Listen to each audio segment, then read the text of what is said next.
Hello, this is the Children Hour. Oh, fuck. Yeah, sorry. I was going for a whole Barney thing, and it didn't work. I don't know how to do It sounded Barney. like Goofy at first. I was like, why are we doing a weird Goofy impression? I don't know, because this is our crossover with what are all those characters? Bonnaroo, or what is it? What is in the world are you talking about right now? Hanna-Barbera. That's it. Bonnaroo. I don't remember this. I'm sorry. Except, isn't Goofy not Hanna-Barbera because that's Goofy? No, Goofy is Disney. What Disney. are you talking about? I'm talking about Comics Covered, Doug. It's for the week of September 12. Why September 10? I wrote September 10. I'm sorry. That was incorrect. Mm-hmm. September 12, 2018, episode 42. And it was just Friday the 13th. No, it wasn't. The other day. No, it wasn't. No, I don't think it was. It was Thursday the 13th. That's true. Which is better because both of those things start with TH.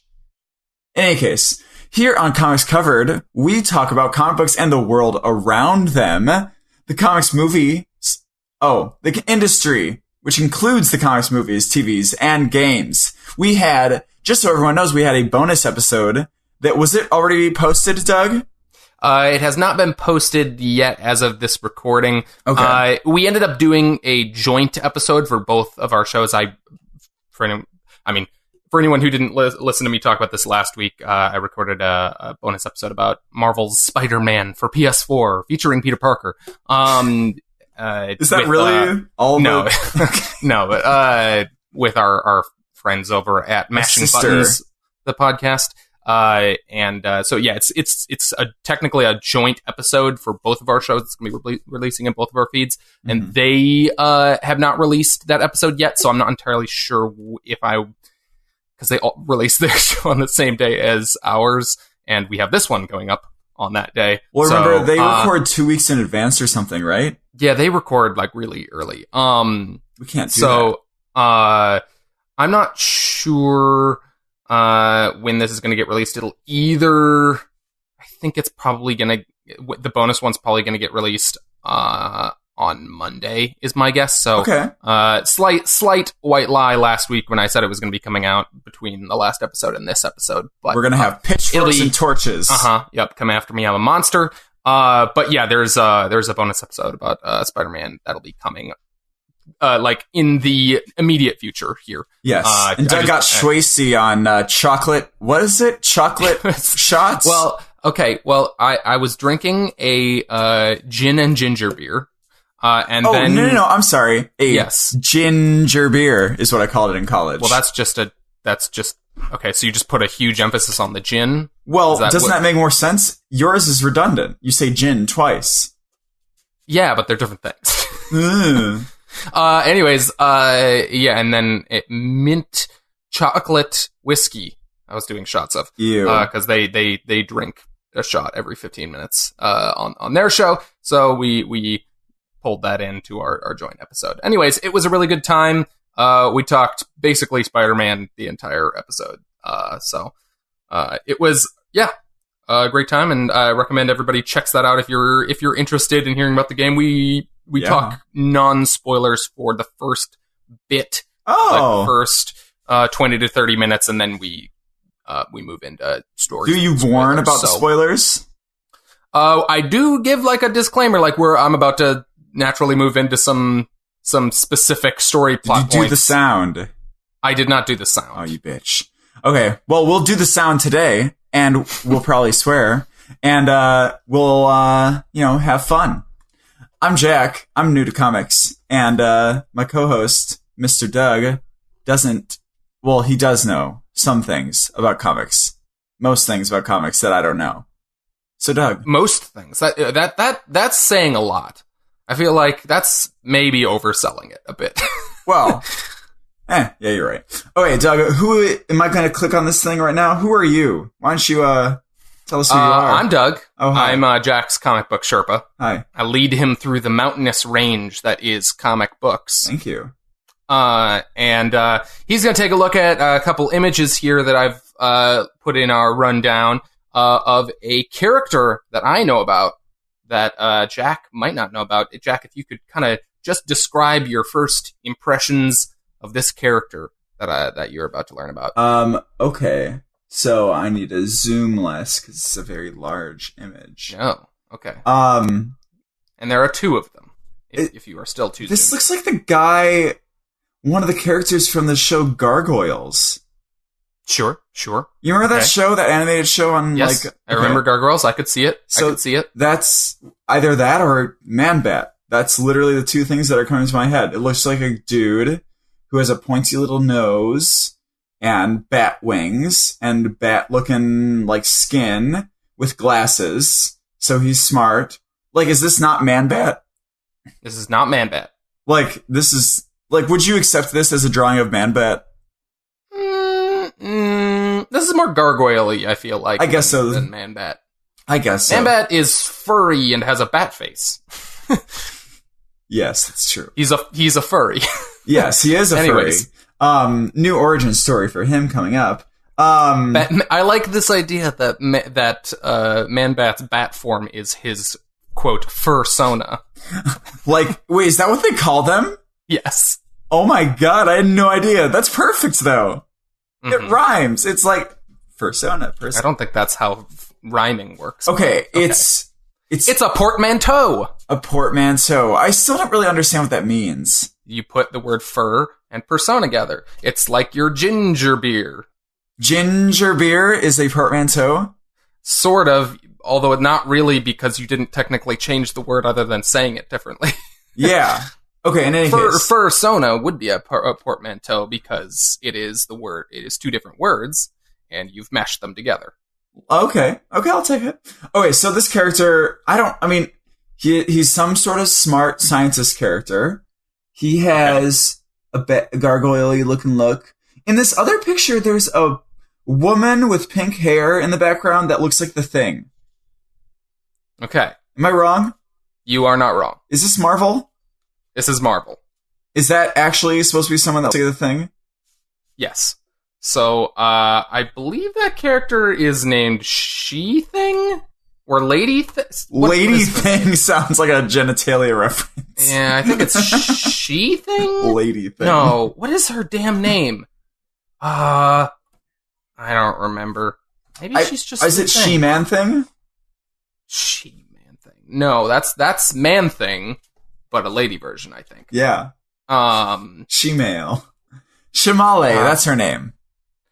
You know what? I cannot figure out what this character's okay called, but I will keep looking. So I'm guessing that this character is like a living. Some scientists get turned into some sort of gargoyle flying creature who's a sort of goes on both sides of the law, but maybe usually a good guy. Because like one picture looks menacing, and one picture looks like he's like a good guy. Okay. I get where you're going. Yeah, I appreciate this. Okay, let's go. You're doing some good kind of readings of these images. Okay, so can you make a guess of kind of what corner of Mystic, the Marvel universe? Mystic? Like, you think he's a Doctor magical Strange character? Kind of stuff. Not like magic, but like, well. Yeah, sure. Magic. Magic? Yeah. Okay. He is wearing a lab coat in this other one. I know, that's why I do, but he's a fucking gargoyle. And Doctor Strange was a doctor. He wore lab coats. Okay. Alright. Well, okay. Apparently this lady's name is Ms. Thing, which is funny. Ms. Thing. Huh. Which, just as a side note, is a very funny thing that she has a suit that is supposed to replicate the Thing's powers. So it's not her being the Thing. No, she has a suit. So why the Thing? I don't know. Someone made a suit that was made to like make the person as strong as the Thing. I don't know why it has to look like him, and I don't know why it's specifically him, but they did. They did it. That's so okay. Whatever. Okay, whatever. It's a marketing thing.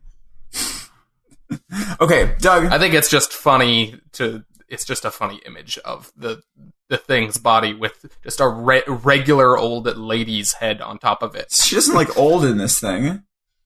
No, she's a like a younger lady. So why'd you say regular old lady? I just like regular old, like it's normal. Okay. Okay, so this guy's name is Dr. Gargan. No, Mac Gargan. No, it's not Mac Gargan. It's Mac Gargan, the Scorpion. Okay, just tell me. I can't get this. Okay, so this one is Dragon Man. Wait. Dragon Man. No, he's not. He is. I guess he has a pointy thing, and it's kind of lizardy looking, but he's purple. I don't like purple dragons. You're gonna go ahead and make a stance on that one? Not a fan of purple dragons? A dragon can't be purple? He doesn't look like a dragon. Come on. He looks like what could be a hybrid of a dragon and a man. I would argue that is kind of what a gargoyle is. Okay. Dragon Man? He's Dragon Man. Dragon Man. Okay. And Dragon Man is a character who was originally a villain. And he was just he's a synthetic life form. Oh, wait. So he's like an android? Kinda. Yeah. Although it's very confusing because apparently he was a basically an android or a robot or whatever. But the scientist who made him couldn't bring him to life.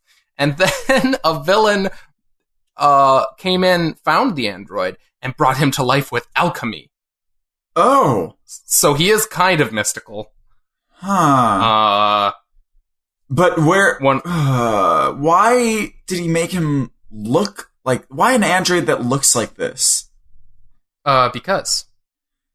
Okay, I'm just gonna take that. After the whole Umbrella Academy space boy fucking shit, like, I'll just take it, whatever. Okay. Like, why would you make a robot look like anything? Why does it even need to look like a person? I don't know. Well, you made a robot who looked like a dragon man. Yeah, but usually people make it look like people because they want to make something in their image. That's the whole idea. You know what I mean? What if the man who made him was a dragon man? Okay. Yeah, thanks. Anyways. What scientist made him? I don't know, some rando. Oh, some rando. Professor Gregson Gilbert. Okay. I don't know. Anyways, so yeah, he was a Fantastic Four villain, as the, like, Ms. thing is almost a spoiler in that regard. Yeah. But not really. But anyways, so he's a mindless, destructive villain. Mindless? Yes. Why does he have glasses? Okay, he didn't used to. Okay. And then, they kind of slowly made him into, like, he's not evil inherently. He, is kind of like, he wasn't very smart and he would be taken advantage of by any person who basically, like, gave him instructions. Like, sense of free will, not very strong. He's a minion. A little bit. So he kind of was like, an enemy and then a friend of the Fantastic Four for a while. He was attending a party hosted by the Fantastic Four, and Valeria Richards, the daughter of Reed Richards and Sue Storm, who is crazy super genius, just took it upon herself to just dig right into this Dragon Man's head and make him hyper smart. Oh wow. Really? Which is kind of messed up. It is. But also she's giving, like, something, a gift to him, kind of, you know? Yes. Anyways, so then Dragon Man basically comes and lives with them as this ultra smart pacifist, like, grandfatherly figure. And he just kind of lives in their apartment building. He's a member of the Future Foundation. That is so weird. What's the timeline on this? Like, did the whole Val Richards thing happen recently? And this character... that happened near the beginning of Hickman's Fantastic Four. Okay, and this character has existed since, like, the Silver Age? Yes, he's like an old Silver Age. Okay, so he was, like, the mindless thing for a while, and then a modern kind of retelling of it, or not retelling, but, like, when they used him in a modern way, Hickman was like, oh, hold my beer, I'm gonna make this character, like, a whole thing. Mm-hmm. Okay. Mm-hmm. Huh. Wow. Yeah. I'm glad I know that now, because I feel like I've seen this character around somewhere. Yeah, he shows up every now and again, right? Dragon Man is a prime, like, Easter egg character in any, like, crowd shot in a Marvel event or whatever. Was he in Slot's Fantastic Four #1 at all? Did he show up?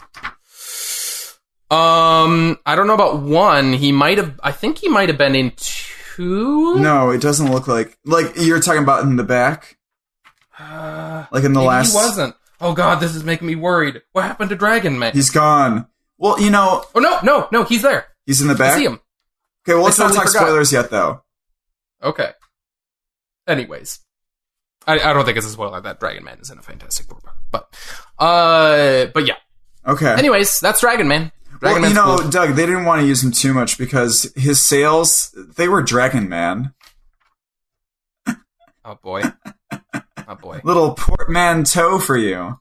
That's not what a portmanteau is. Okay, so Doug, how was your week? My week was good. Nice. And I'm very distracted by whatever the hell your little recap blurb is here, in which you've written, and I quote, I'm not sure if I'm pronouncing this correctly, lorikeets can suck my dick. Yes, they can. What does that mean? Today at 6:30 a.m. Okay, these birds. Saturday, 6:30 a.m. Exactly. Mm-hmm. Pacific time. Okay, so lorikeets are these birds that, you know, they're nice birds that you hear in the morning, mm-hmm. and then there are lorikeets. They're like, and there are like literally like 40 of them in a tree right by Samantha and I's room. And it was 6:30, wow. And they were going fucking crazy, and we were awake, and we watched like the Great British Baking Show to try and make sure they, like, you know, because we couldn't sleep, so we just like watched TV until they left, which they did, thank God. But they suck, and I've never heard them in my life. Like I've never. They look like very bright colored parrot-y things. Parrot-y? Oh, you just look it up? Parrot-y things. You just looked it up? Yes, I looked them up. Oh, cool. Yeah, I've honestly never seen them, but like they're usually not annoying. They're usually not here early in the morning, but they were just going at it, and I was really thinking about like going to yell at them. They really wanted you to watch Great British Baking. Yeah, have you watched that show, by the way? I have not, but I've had many people tell me to watch it. Oh my god! Just say it's very pleasant. Oh, it's so nice. It's so great. But like right now we're watching the newer season, which has gotten rid of a lot of the people that have made it good in the past, but it's still the same show and still the same like thing. So it's fine. It's just not as good as the last season. So I would start at season 1, if you will. Okay. I'm going to start at the last episode of the last season and watch them back. I know you won't because of your completionist mentality. You are. Which figured us out the Spider-Man thing, so I'm really happy about that. Yeah. They're talking about Spider-Man, and everyone, I've been trying to read all of Dan Slott's Spider-Man run, and I started not at the beginning, so I was sad. Well, it's very misleading because there's like 3 giant volumes called Big Time. It's like Big Time Volume 1, 2, and 3. 4. And apparently 4. Okay, whatever. But there's multiples of them. And then there's 1 volume of a different thing, which I believe Dan Slott co-wrote, or he wrote, or something. I don't know. But anyways, there's more Dan Slott stuff from before that in a differently titled volume, which is the Brand New Day stuff. Yeah. And he's on a team with a bunch of people. Is that what it is? Yeah. Because I've been unclear.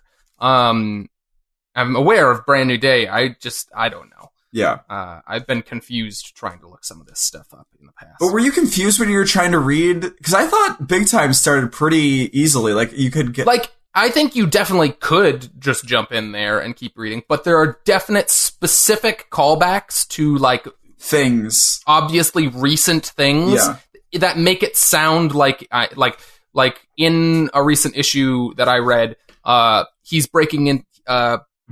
minor spoilers for this Dan Slott Spider-Man stuff, but it's, been out for years. Yeah. Spider-Man and Black Cat are breaking into Kingpin's hideout, and they're going up an elevator shaft, and she abandons him. And he goes, "This is just like Mr. Negative all over again." And I'm like, okay, that sounds really specific in a way that sounds like it was something that Dan Slott wrote. Like, you know, yeah, like that doesn't sound like it's just a reference to a past thing that they're assuming everyone knows. It's like, we assume you know this because it's part of this run. I can feel that. You know? I can feel that. That kind of stuff irks you. Yeah, and I feel like I've encountered a few of those things. Yeah, because it just makes it feel like it's like so tied in, like they're going to reference it more, you know? Oh, they probably won't. In any case, wait, also, can we do just slight spoilers right now because you started reading this? I haven't talked to you about this at all. Because one of my favorite scenes in the beginning of that Dan Slott, Big Time book is, when, spoilers, when Phil Ulrich is sneaking around in that hobgoblin area, and then the actual guy who's hobgoblin at this time comes in, and he just fucking murders him. And it's just like, you get used to like this guy being hobgoblin, but then this guy that you have no like experience with at this point just fucking like demolish it. Like you just like, I just thought it was like really crazy.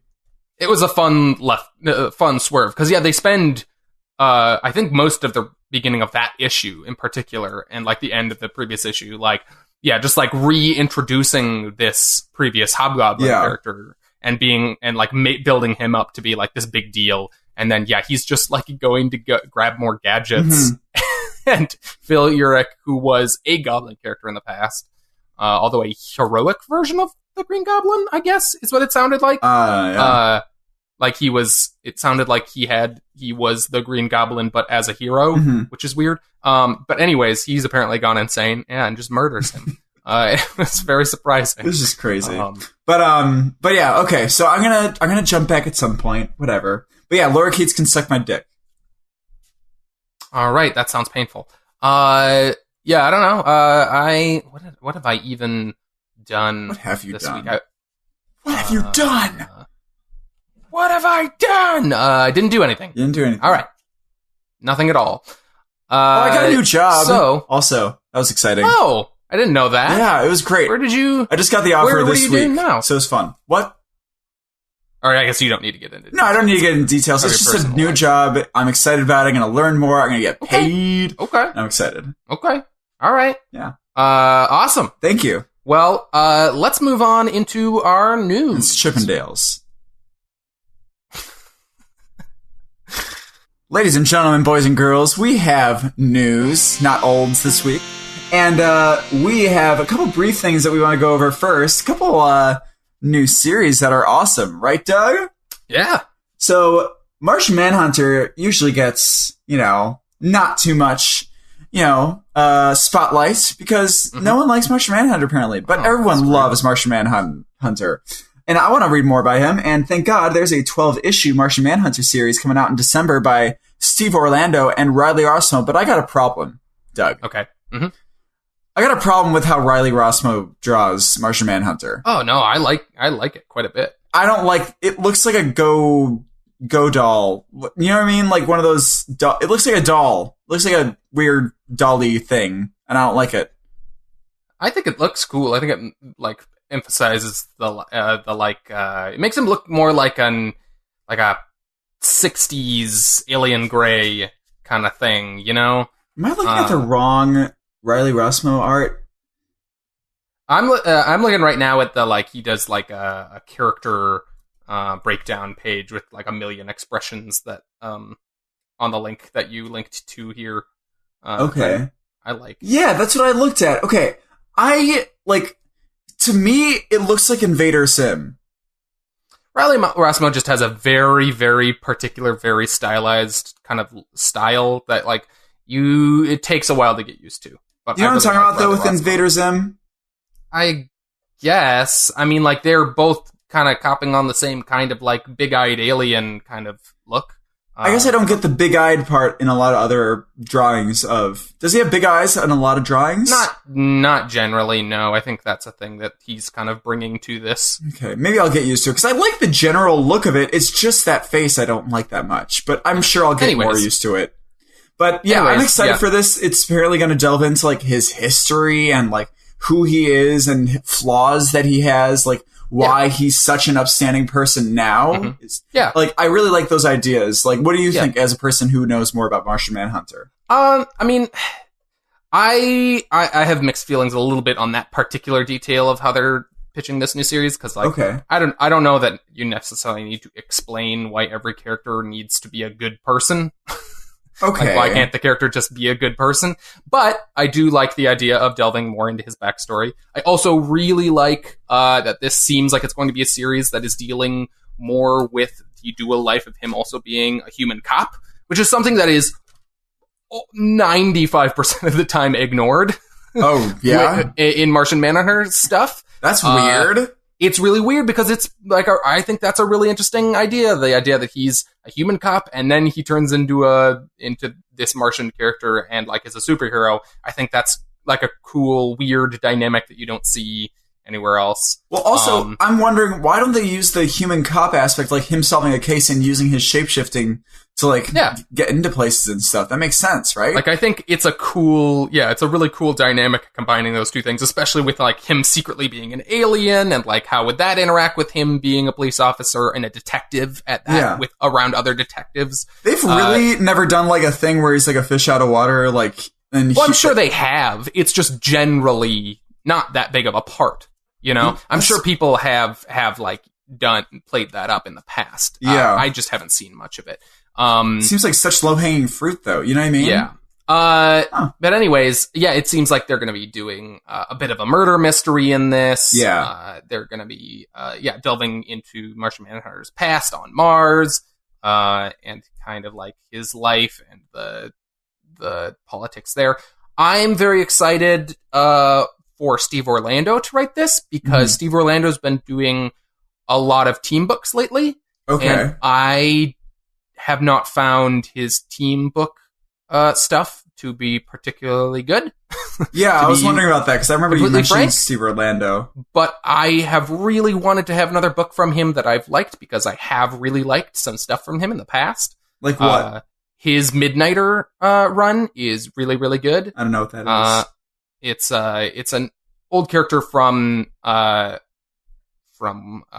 Authority, or from the old Wildstorm universe that they brought to DC, integrated into the DC universe with the New 52, which we might talk about later. But anyways, he wrote a Midnighter solo series, and that book was really good. How is that compared to like Warren Ellis's written stuff in there? Because that was originally Warren Ellis's character, right? I thought it was a really cool kind of evolution of that character, or that idea from Warren Ellis's stuff. Like, it felt different, but like it didn't feel out of place. Like, it felt like it kind of lived in the same kind of tonal universe. Okay. You know? Okay. Cool. Yeah, but I think apparently Steve Orlando is it's like one of his favorite characters, Martian Manhunter. That's always He's been trying to get this off the ground for a really long time. I think Riley Rossmo is a really good fit for Martian Manhunter, but also a really good fit for Steve Orlando's storytelling. And I am excited to see what they do with it, because I think it's potentially a really good team for this. Yeah. Awesome. And then we also have a Miles Morales Spider-Man, Miles Morales Spider-Man is not Ultimate Spider-Man anymore. I mean, he is the Spider-Man from the Ultimate Universe, but he's in the regular universe. Okay. Like, he's been in there for a while. Yeah. Then this is by Saladin Ahmed and Javier Garron, which I'm excited for, because I would love to learn more about Miles Morales. Yes, I also would. And this is the first ongoing book about Miles Morales not written by Brian Bendis. Oh, that's interesting. Because Brian Michael Bendis wrote Ultimate Spider-Man for years and years and years. Like, he wrote it originally, created that book, and then wrote it all the way through Miles Morales, and bringing him over to... He continued to write him after they brought him into the regular Marvel Universe, after the Ultimate Universe died, and then he moved to DC, and that book ended. And now Saladin Ahmed and Javier Garron are taking over that character with this new #1. So I think it's it sounds like it'll be an excellent jumping on point for people like me and you, it sounds like, who are interested in Miles and want to read a book about him. So I'm probably at least going to give the first issue a try. Yeah, definitely. I'm looking up Javier Garrón art right now because I don't know if I've ever read anything. I have not either. It looks pretty cool. You did like a Venom thing. Did like Star-Lord random. Sure. Yeah. This looks looks like Marvel comic book art. Okay. And then also, wait. No. Oh, wait. Okay, yeah, you just mentioned that the Ultimate Universe died. Is that in story, or is it not a thing anymore? The Ultimate Universe does not exist anymore. That sucks. It was basically merged with the regular universe. In a story, or like? Yes, it was in an event story. Was that a good story or no? Yeah, that's Secret Wars. Secret Wars. It's very good. I should read that sometime. When was that written? That was like 5-ish years ago, maybe. Oh, maybe wow. Less. Secret Wars. Okay. So that's what they were... Oh, yeah, because they have all the secret things. There's Secret Wars, Secret Empire. What's the other one? I don't even know. I don't know. Secret Avengers. I don't know. That's a thing.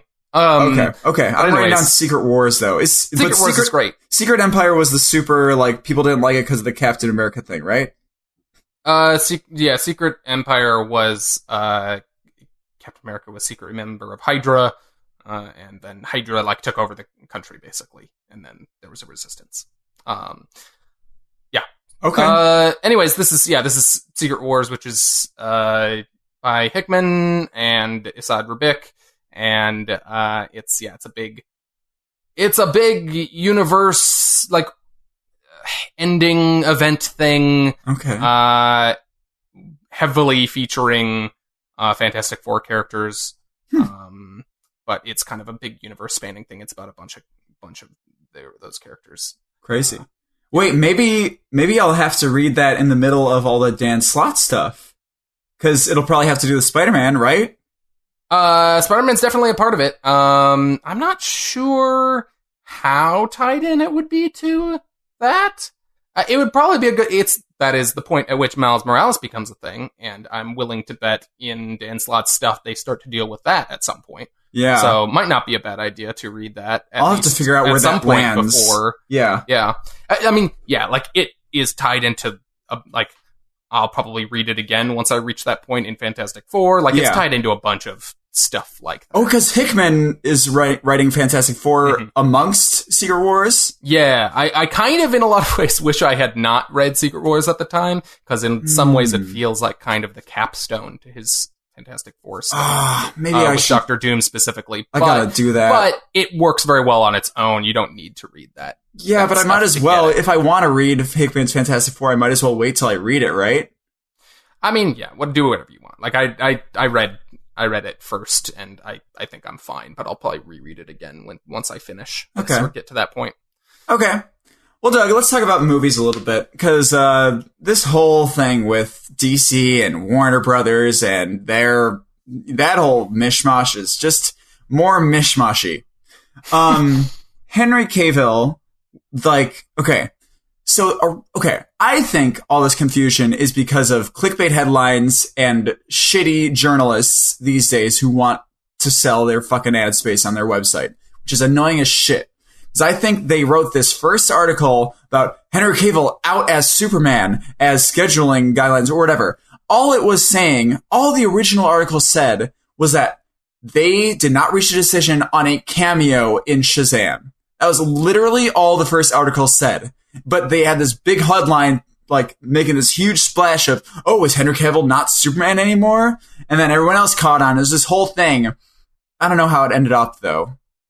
I mean, this Hollywood Reporter article that I think originally broke this story is mentioning some sort of inside sources that are saying that they're trying to focus on Supergirl is what I saw. Well, it sounds like they whoever the source is saying that they, like, want to hit the reset button on that character. And yeah, I don't know. It's very confusing. I think it's clickbait bullshit. I think we don't know anything yet, honestly. I heard some rumors, or not some rumors, I read some stuff kind of like hypothesizing, because like Henry Cavill's agent and Henry Cavill have come out and kind of like made it a little confusing, making it sound like, no, he's not done. Yeah. But then Warner's also made a weirdly vague statement about it that like did not specifically state that like, no, he's not out. It was just like, we are assessing our future with Henry Cavill and these movies and stuff. Huh. And so it's really weird. And it's a money I've seen play. some stuff. I've seen some stuff because theorizing that this is secretly a like purposeful leak on behalf of Warner Brothers because they're in like salary negotiations with him right now. Huh. And so they're trying to like pressure him to just take the role, or they're going to cut him out, or to just take the salary they're offering. I know, or maybe they're testing the waters with the public to see how they respond to him possibly not being Superman. Yeah. Anyways, I think Henry Cavill as an actor, as Superman, is one of the few like genuinely good parts. Yeah. Of the DC movies. He's a good-looking Superman. Yeah. I think he really looks the part. I think he can really play the part when he's given good material. Like, I think in some of those moments where he's like being this beacon of optimism and like morality, I think he plays it in a very believable, inspiring way. Yeah. I thought the material lets him down quite a bit. I got you. I think, honestly, like, his highlight moment was him breaking Zod's neck, right? Oh, Jesus. Sorry. Spoilers for that movie that was 12 years ago now. Isn't that crazy? That was 2006? Wait, was that really 2000? That can't be. That movie came out so long ago. Oh my God. 1 second. 2013. What are you talking about? Oh, sorry. What came out? Something came out in 2006. Not this. Maybe it was Superman Returns. This was 5 years ago. Maybe that was Superman Returns. I think that's what I'm talking about. That sounds more like... Yeah, it was Superman Returns. Okay. Sorry. Yeah, that came out a long time ago, sure. Okay. I liked Man of Steel, though. It was good. It was nice. Okay. Is that it? Okay, but, I mean, he has exciting things coming up, too. The Witcher thing with Netflix is cool. Like, Henry Cavill shouldn't be worried if he loses this contract, honestly. He seems to be going up in the world. Yeah. I mean, if anything, it's just the whole future of the DC EU. When has that not been in question, though? Yeah, I know. I'm just like, in some ways, I just want them to fucking just shutter it. You know? Like, even if they did a huge, hard reboot, at some point in the future when they're doing a cool crisis event, if they do it well finally, then they could reference it again and it'd be like, oh shit, that's crazy. Yeah, that would actually be kind of cool. Right? This could be like the dark universe where everything went wrong. Like, what if they start Infinite Crisis at some point down the line and it's like with these people and it's like, oh shit. Oh my God. Yeah, they've come back to like, because they were the true universe. Or something. Or even, like, we started as this is the Prime Universe and people are coming over to try and make this universe better or something like that because shit happened in the good one. I would actually love that, but... okay, whatever. Because, like, also, is there really an equivalent to those kinds of stories in Marvel? I mean... not really. They don't do as much, like, multiverse stuff. Like, Secret Wars is like the closest thing because you have a mashup of universes, but in general it's not really like universes coming against each other, you know? Yeah. I don't know. That was more of a weird team up thing. Mm-hmm. But yeah, they just don't have as much of a multiverse kind of thing. They do, they just don't really do a whole lot with it. Yeah, well, because also it'll get really confusing because they reference that they have like thousands of universes, right? That there's like an infinite reality, right? I guess, yeah. I mean, like they just kind of make one up whenever they want to. Yeah, and give it a number. I mean, at the end of the day, is kind of all that DC's doing too. But they just always put a number on it, even though they don't necessarily really stick to that. But yeah, the Marvel universe is 616, right? The Prime one. Yes. Okay. That is just want to make sure. The main universe. And then all the other like side universes have weird numbers too, and it's very confusing, and I don't really care. Although the only one I really know is 616. Okay.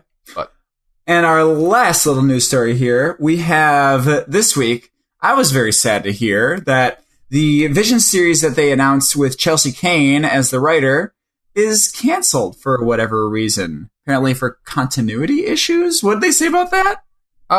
Well, that's just a possibility. So it basically, Chelsea Kane was going to write an upcoming direct follow-up to Tom King and Gabriel Hernandez Walta's the Vision series from a few years back, like a direct sequel, and that's like that was going to be upcoming like not too long from now, I feel. Yeah. And apparently like 3 or of like the issues were already completed or something like that. Like they were well into work on it. And Marvel tried to quietly cancel it. And Chelsea Kane was out on social media, like basically putting Marvel on blast about it, like saying, like how upset she was about it. Which, I mean, yeah, I don't know. Like, fair for her to be upset. I feel like it's a little weird to, to put Marvel on, like, your employers on blast about that. But, anyways. I mean, you put work in, like, yeah, like, it sucks. Like, that really sucks. And I'm sure she was really excited to do it because, honestly, I was really excited to see that sort of father-daughter relationship play out from her mind. You know what I mean? Because, like, she's been... What is it? She made a splash with like all the huge like feminist stuff, like women's roles in comics and stuff like that. And she got a lot of heat for that. But I was really excited to see that sort of play out amongst the Vision and his daughter, who are still very alien to human emotion in a way. You know what I mean? Yeah. And I linked you here to an article from Bleeding Cool that was basically putting together a bunch of quotes and tidbits of information that seem to paint a picture that this series was pitched a number of years back, much closer to when that original Vision series ended, where they wanted to do a direct follow-up, and it took a long time for it to finally get greenlit, and continuity moved on. And they basically were like, now that we have this greenlight, we're just going to keep doing the original story that we were going to tell. And we're going to pretty much just ignore everything that's happened. Like, the Vision has been, like, out there doing other stuff. She's on a team called the Champions, like, doing stuff with them. And Vision has, other stuff has happened with him and everything. Kind of the Marvel Universe has just kind of moved on continuity-wise from that book. And they were just gonna... in the service of kind of doing a direct follow-up to that original story, we're just going to kind of ignore it all. And it sounds like originally, when they greenlit this, Marvel must have been okay with that. Yeah. They knew what the pitch was. But it sounds like they must have, like, the likely story is that they must have, like, gotten cold feet about it. That they were going to confuse readers or mess with their continuity or whatever. And went back on that, which is frustrating, but I guess I get it. I don't know. It just seems weird that they would greenlight this to begin with that much later if it was going to be that, like, against continuity. Yeah, I don't know. Do you think this has anything to do with the Comicsgate stuff? I would imagine there's some of that wrapped up in here. But I wonder if Chelsea Kane's not going to want to work for Marvel anymore. My guess is the frustrations they had with that stuff is definitely tipped the scales further in that it allowed them to more quickly jump to canceling this. Yeah, but that's speculation. I mean, all of this is speculation. Yeah, that's all I do here. But I mean, it does seem like continuity was at least partially a concern. That does seem like it was at least part of it. But yeah, I would be surprised if that stuff wasn't also involved somehow as well. Okay. Which fucking sucks. Like, yeah, I feel like she's just, yeah, I can't imagine she's gonna keep doing work for Marvel. Like, it's just her Marvel experience has just been kind of a nightmare. Yeah, definitely. And I feel like that must be horribly frustrating for her. Yeah, I was excited. I haven't read anything from her as of yet, but I was excited to see, a follow-up to The Vision. Someone's attempt to follow up on that really great series. On some plot threads from that, but won't be getting that anymore. So. Well, she also has an Image series coming out soon. Did I tell you about that? It's Man-Eaters. Man-Eaters. I'm so excited. So at least you'll have something there. Are you gonna follow that one? I don't think so. I really need to cut back on my books right now. Oh yeah, I know. But I like that series sounds bonkers. But great. I don't know if it necessarily sounds like my thing. Okay, well, I'll tell you about it when it comes here. Yeah, definitely tell me how it is. September 26th. I'm so excited. Cool. So that's 2 weeks from now. All right. Okay, so Doug, let's move on into our weekly comics. Cool. So we had a lot of books this week. It was fun.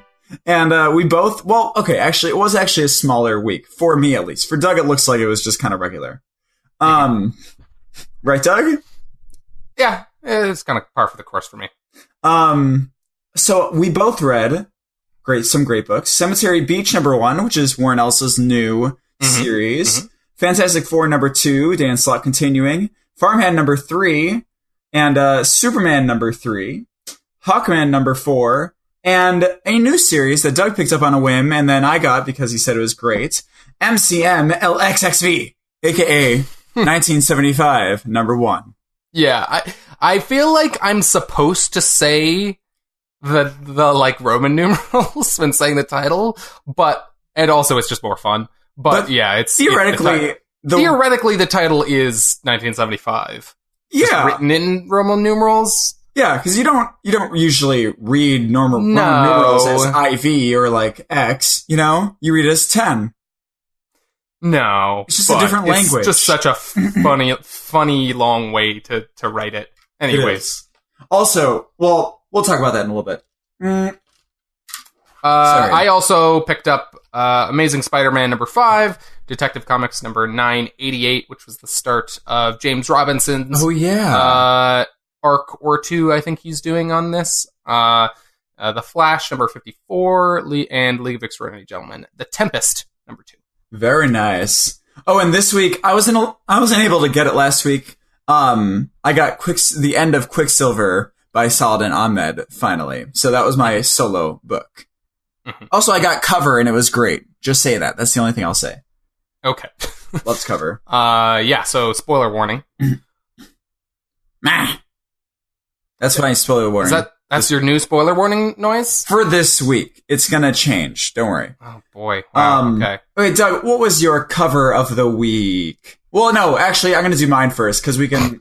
Okay. Well, wait. Can we use yours? No, we can't use yours. So, Doug, what was your cover of the week? So my favorite cover this week was the aforementioned new series from Joe Casey, and I'm assuming this name is Ian McEwan? Macewan. I think it's McEwan. He's like James Wan, like Ewan, like Ewan McGregor, but McEwan, like it's Scottish or something. Okay, I can see that. That's good. I'm guessing from the name Ian. Anyways, that's what I'm gonna call it anyway. I apologize if that's wrong. Yes. But yeah, so Joe Casey, Ian McEwan, and it is, spelled as MCMLXXV, so the Roman numeral for 1975. And if we're just gonna talk about the cover, because I think we can get more into the book later, because I have it for a different section. Yes. So the cover for this book is a fold-out back and front cover, and it's just a really cool widescreen image. So the actual cover is the main character whose name is Pam. What is her last name? I don't Pamela. Know. Pamela. I don't know if they tell us her last name. They do say it a few times. Evans, yeah, it's Pamela Evans. That's right. Pam Evans. And she is this badass cab driver from 1975, I'm guessing. It seems to be set in the 70s. And she's on the front cover, striking a very dramatic pose and looking back towards the back cover, holding a glowing tire iron. It's like sparking with electricity in this really cool way. And it's really cool how they kind of, they lead you to, like, she's like almost trailing off onto the left edge of that cover. Her leg is actually trailing all the way over, and she's looking back at the back cover, which kind of leads you to open it up, which is kind of cool. And then because I didn't even notice that there was a back one, and then I like looked at the cover and I was like, it looks like there's more to this. Yeah. And I opened it up and there was, which I think is really cool. And so she's looking, there's nothing other than the glowing tire iron that's like supernatural or monstery on the front cover. It's just the character with her glowing tire iron. And then you look on the back cover and it's like looking back into this alley that's full of all these monsters crawling over buildings. And it's this very hyper shaded, sketchy looking, image. Some really cool use of like this glowing green on the far left that like makes it look kind of horrific and surreal. Well, and it reflects back off the monsters too. That makes them look even more sinister, I think. Yeah. And just all of that contrasted against this like blood red sky. And I just love the like the like different the perspective it creates of this big full frame top to bottom character, and then all of these very clearly huge monsters, but like that who are much further back, crawling all over this building in the background. And there's just so much cool little bits of monster design, and it looks very unsettling, all these creatures. And it really kind of like gives you a cool idea of what this book is. And I especially like the fact that all these monsters are on the back cover like that, like they're hidden. You know? Yes. Because I didn't even notice this until after I had read the issue. I didn't notice this was a fold out cover. So it like you read the book, you find out about the monsters naturally, and then you open it up and like, oh shit, there were totally monsters kind of hidden here the whole time in a weird way. Yeah. Which is really cool. And I'm a really big fan of that. I completely agree. Yeah, it's the same artist, this Ian McEwan from The Interiors, and I really, really like the art style in this book. It's really, really cool, and I love a lot of it. What I love is the scenery as well. That's done to really ground you in that urban 70s feeling city. Yes. Even on the front cover, like when you have all these shop signs, I just think it's so cool. And yeah, it's incredibly, incredibly detailed. Lots of your favorite new thing, cross-hatching. Yeah. All over this to create shading. Just like, lots and lots of work and love put into these images, and I really like this cover. I read read this while listening to the Reservoir Dogs soundtrack, and it was perfect. Is Reservoir Dogs set in the 70s? It is not set in the 70s, but a lot of the soundtrack are 70s things because it's soundtracked by the guy on the radio who's talking about the super sounds of the 70s. You remember that? Vaguely. I haven't seen Reservoir Dogs in a long time. Okay, great movie. But it was great. And I really love this. I think this book is very Tarantino-like to me, and I think it fills a void like that. That's really, really cool. Like, it reminds me of Dusk Until Dawn mixed with like Jackie Brown kind of thing. Have you seen Dusk Till Dawn? I have not. Oh no. Gosh. Okay. Anyways, we'll come back to this book in a minute because I want to talk about the sequential story when we get to a different section. You're right. What was your favorite cover this week? My cover of the week, even though I got a variant for this, I was really mad. I'm thinking about. Is this the variant? No. This is the regular one because I remember liking this cover when I saw the regular one, but then I looked in my bag and I got the variant. I didn't tell my comic book store to not give me variants. So they're giving you them in your pull? Yeah. That's you should tell them not to do that if you don't want them to do that. I know. I will. That would drive me insane. Do comic book stores ever, like, do they allow me to trade my thing in if they have a regular version? I have gotten variants, like, by accident, or maybe not by accident, I don't know, in my pull before, and I just swap them out. Like, yeah, that's what I usually do. I just didn't notice this time. I got one of the dumb... They're trying to do Cosmic Ghost Rider versus things. But if they're, like, giving you that, like, way too often, yeah, you should say something about that. Like, if I mean, like... Yeah, that's just annoying. It happens a bit. If that's not something you want. But yeah. Okay, in any case, I really like the original Fantastic Four #2 because I love these... It looks like a painted style. There's a lot going on, but you can tell everything. It's not people just striking a pose. And I love the use of, I don't know, I love it when Mr. Fantastic is drawn stretching. I don't know why. Like, it's just one of the most, it's one of the most, like, fun, weird powers. You know, just stretching. I was thinking a lot about Spider-Man this last week after playing the video game. And just, like, how fun it is because it's, like, so many heroes is just, like, the same kind of powers over and over again, and just, like, how fun it is that he has, like, these weird other powers. Yeah. I think Mr. Fantastic is a lot like that, and just, like, it's just, like, really fun to see him do that, because, like, do his stretchy thing, because it's just visually really different than any other superheroes out there, you know? Him and, like, other characters like Elongated Man or Plastic Man. Or no, definitely. But I also like on this thing that they use great color to contrast the people that are attacking with the protection that Sue is giving and all the, you know, black in the background of space. I really like how the colors are textured. You know what I mean? Like there's something, I don't know. Is this, who does the cover? So this is Issad Ribic, who has been doing he did the first cover. He's going to continue, it seems like, to do the covers for this Fantastic Four series going forward, for a while at least. He is the artist that I mentioned earlier who did Secret Wars with Hickman.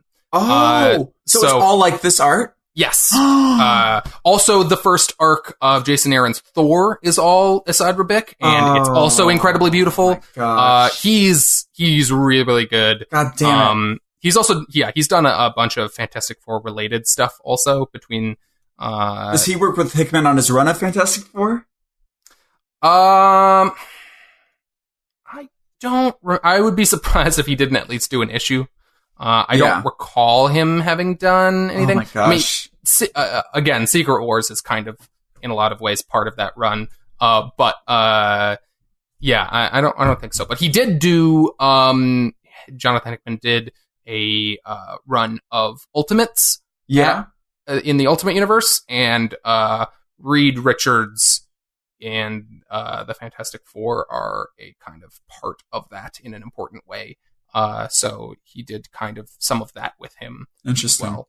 That made me so much more excited about Secret Wars because that sounds so cool. Like there aren't a lot of big events that they do within this like painted style. You know what I mean? Yeah, it's a very special, unique thing when they do like a whole book in like a more painterly style like this. Like Issad Ribic is kind of a mix. He's like kind of just like a very detailed like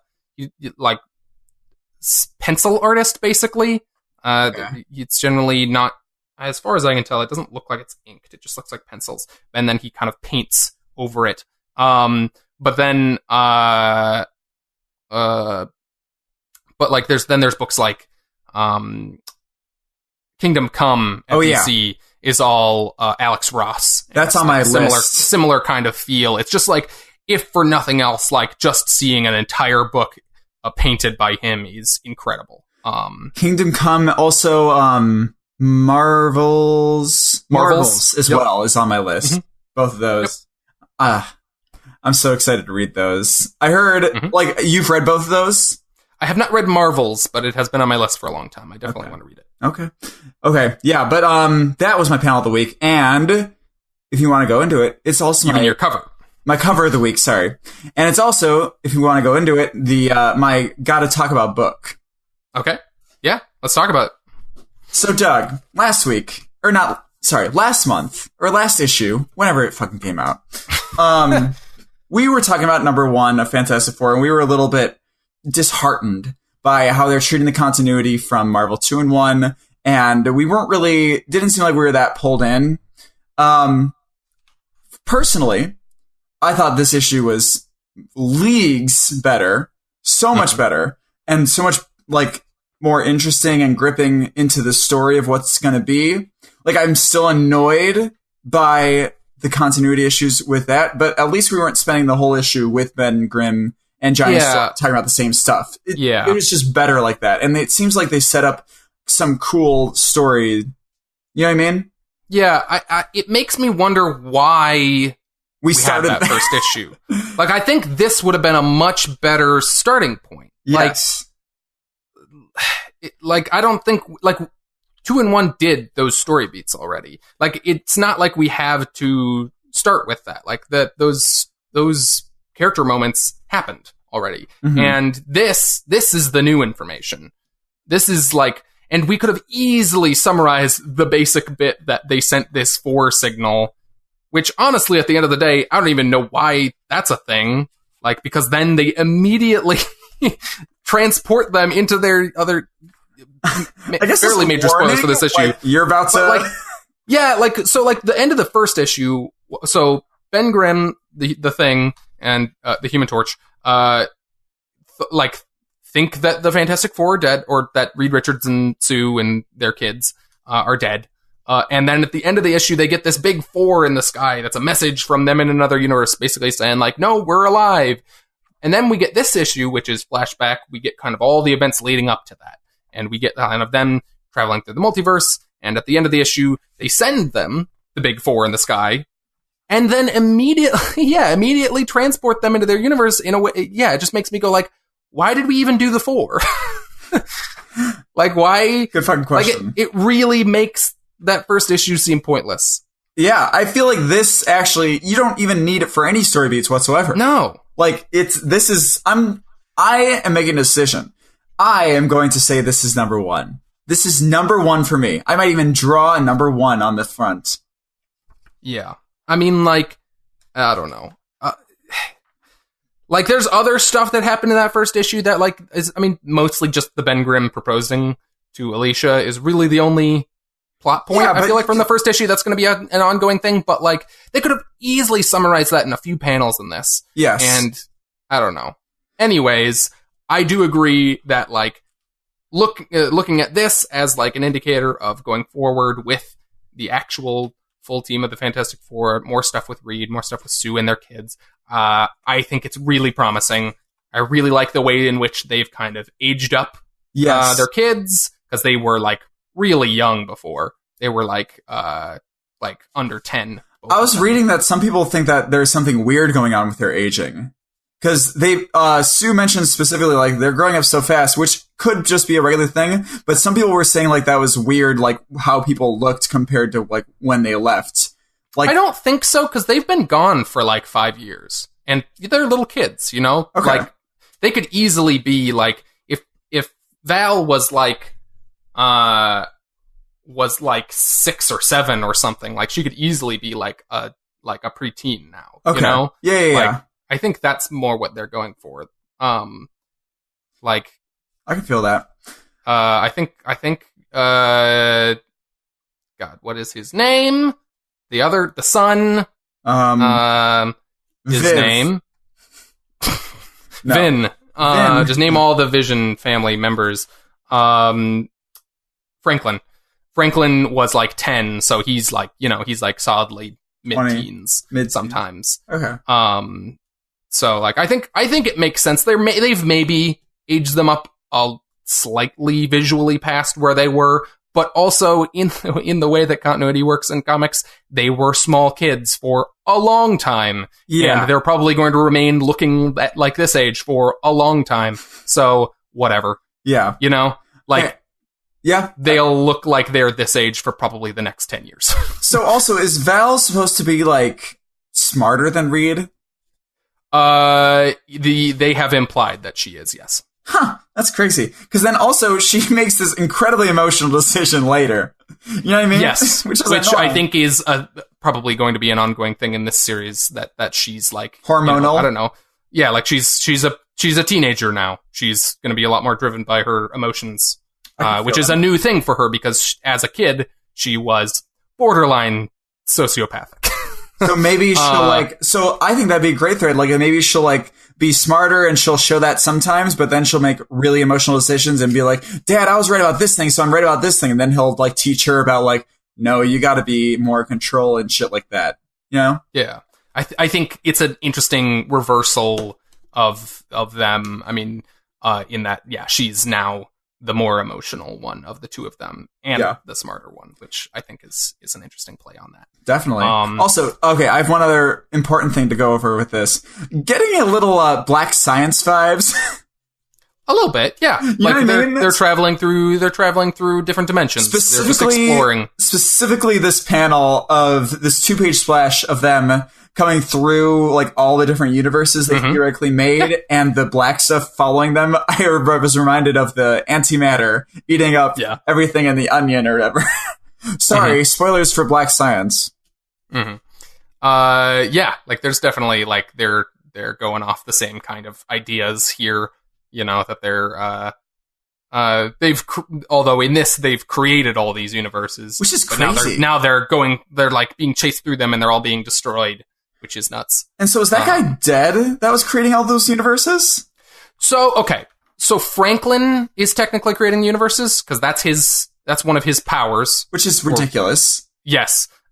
He's basically just crazy reality altering powers, which they've kind of undo to an extent by the end of this issue. Yeah. But, this other guy is Molecule Man, and he is basically they imply that he is using, or they don't even imply, they say he's using his powers to help kind of Franklin, to kind of make people kind of help him stabilize his fake new universe, not fake, but his new universe, and make it real. Yeah. And I heard that guy was a villain. He was originally, but he has become a member of kind of the extended Fantastic Four kind of family and friends. He's probably not dead. With a character like Molecule Man, it would be easy for them to say he reassembled himself or something. He has powers over molecular structure and stuff, but also I could see them leaving him dead. I don't know. I feel he's gonna come back evil. If they brought him back, that would probably be the thing, the left turn to make on that. One thing I noticed just now looking through this, that I forgot, that I noticed the first time I was reading this. If you look at the last page, the reveal of all these characters who came to help them at the end. So we've got Ms. Thing in the background that we just talked about. Yeah, we saw her. But then off to the left, there's just another thing. Yes, I was wondering about that. He's in wrestling unitard. He's in a weird alternate version of an old Thing costume, and I'm very confused. So maybe it's just some weird I'm guessing there's just another person who got turned into a thing previously. Another thing. Or maybe this is Ultimate Thing? Maybe because some of that stuff got pulled in. I have no idea what happened to Ultimate Fantastic. I want to try and figure out everyone as much as I can. Okay, so we got. Okay, I can see Luke Cage in the back in this green shirt, right? Yes. Adam Strange. No, that can't be Adam Strange. DC. Sorry. He's Ant-Man. Ant-Man. That's Ant-Man. Ant-Man. I don't know who the robot thing is. The robot thing? Oh, up there, that's Herbie. Herbie is the Fantastic Four's robot. Okay, good to know. We got a Ghost Rider. I don't know which one. Probably, I don't know. That's probably Johnny Blaze, which is confusing because I thought he was controlling hell now. But he was. Whatever. Continuity. Anyways, we got Miss Thing. We got I don't know. I have no idea who the Fire Lady is. I don't know either. Okay, Black Panther, Iceman, maybe Rogue in the back. No, that's Crystal. She is one of the Inhumans. She has been kind of a side character in that Death of the Inhumans series that we've been reading. Okay. Okay. And then I know everyone here in the other row. I don't know who that other woman who with the Hermes wings on her ankles are. I'm guessing she's related to Namor because Namor has little wings on his feet and she's got kind of a weird plunging neckline thing with a collar like he has. It looks like Zatanna. I'm guessing that's Namor's daughter. I'm guessing. Miss Namor. Namus. I have no idea. That's me guessing. But we've Wolverine, which is really weird. Wolverine, isn't that random? He doesn't seem like he'd mesh with them. It's really weird because they haven't done like the true like him returning to the to the universe yet. I mean, he has been out there because remember how they were doing those weird like post-credit scenes with him for a while? Like he's been around in the Marvel Universe for a while, but how would they know that? Especially, how would Reed and Sue know that? I don't know, Very man. confusing. How long ago did Wolverine die? Like a few years ago. So, because we've had Old Man Logan around for a few years, and that was after that. Okay. Also, I'm sorry, complete tangent. Do you see an ad in one of the DC books for old woman Harley or something like that? I did. It looks dumb. It's them doing a parody thing of the old man stuff. Okay. They just did another old man Hawkeye series. Oh yeah, at Marvel. So it's just a thing they do now, and I think that Harley Quinn thing is making fun of it. I don't know. I don't really. All right. And they have Medusa, Storm, and Spider-Man, and that's it. And I don't know who this brown-haired lady with the glasses is. She just looks like a regular lady. I'm not sure who that's supposed to be. She's just a regular woman. Just a lady. Just their friend. I don't know. Maybe if I knew more of the Fantastic Four's history, I would know who that is, but I don't know who that is. Are you how far are you through Hickman's run on Fantastic Four? Are you done with it? I've been stuck at 3/4 of the way through for a long time. I got distracted and I've just been reading other stuff. I really like that run, but I think I've mentioned this before. I'm reading it digitally, and I just don't know that I like reading books digitally, at least not on my laptop. Well, do you remember how long it took me to get through Why the Last Man? Yeah. I'm reading that digitally. That was the reason, you know? I much prefer just having a book on my nightstand. I feel like it gets me to pick it up and read it more. Yeah. Also, it's nice to get a break from looking at screens these days. Yeah, exactly. I think that's part of it. But anyways, okay. So I am most of the way through that, but I've been most of the way through it for a long time. In any case, I do need to go back and read more of it. Yes, but this Fantastic Four run, I'm gonna buy the next issue because it was much better. Such a step up. I thought this was happy. Much more promising. I don't know that I'm hooked on this villain yet, but. I don't know, but we'll see. I like the concept in a way. I don't know. I like the concept of the villain. I don't know if I like the villain specifically on how they're written. Yeah, she seems kind of just fairly generic, just like supervillain. Well, she's entropy and everything. She's the Force. I guess. Yeah, I'm still a little unclear exactly what her deal is. She's destroying their universes because they messed with the fabric of reality, I guess. Well, entropy kind of just, I think what they're doing is entropy kind of describes the heat death of the universe because everything is getting crazier and crazier. And I think with them creating universes, they were creating entropy that wasn't her work. And I think it has to do with that in a way. I don't know.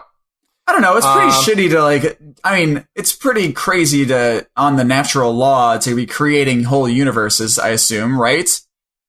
I guess. Depending on I guess that's what this lady's point is.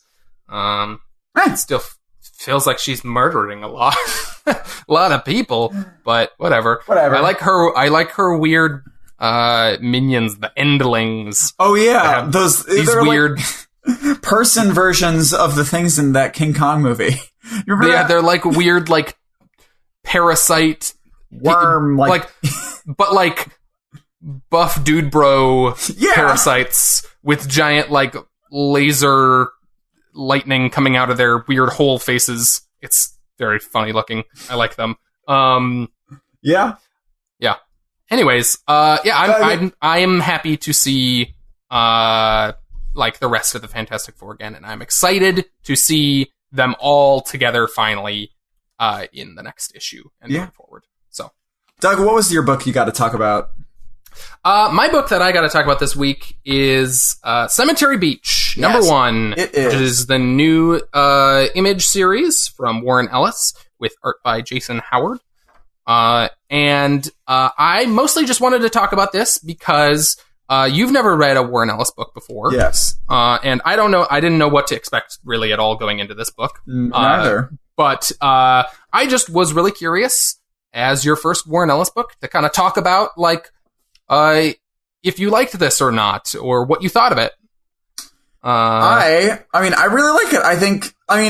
I don't know if I'm like, I don't think it's like the best, like, I'm not like going gaga over like the issue specifically, but I really like where it's going as a story. And I think it has some really cool moments in the future that are going to be huge. Like, I get the idea that Warren Ellis is working on a long decompressed storytelling scale, and he delivers over the course of an arc as opposed to like an issue is bang, bang, bang. Yep. You know what I mean?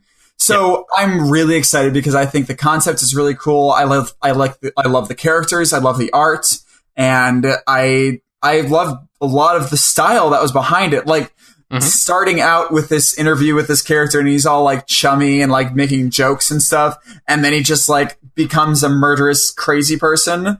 I thought that was great. And then I don't know. I don't know what else to say about it. Like, I just really like where the story goes. I like the idea of having to escape from like this entire place, this entire island kind of thing. And yeah, I don't know. Yeah.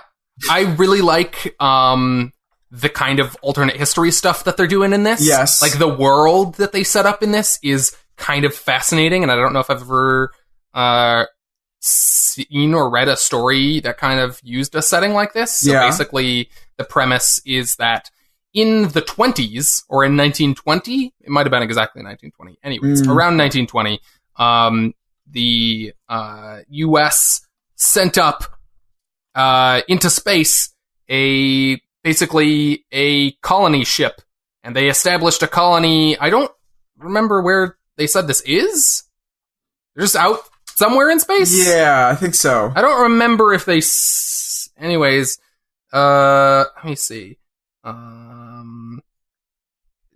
Operated a method to travel off-world. An off-world colony was established. So, yeah, it's just somewhere on another planet, I guess? Anyways. Yeah. They established a colony off-world using, like, 1920s technology. It's crazy. It's so fucking nuts. And... yeah, so they've just been living up there with basically no contact with Earth for the last, 90 years. Yeah. Or whatever. Basically a century. And so they're all, like, wearing, like, World War I era kind of uniforms and stuff.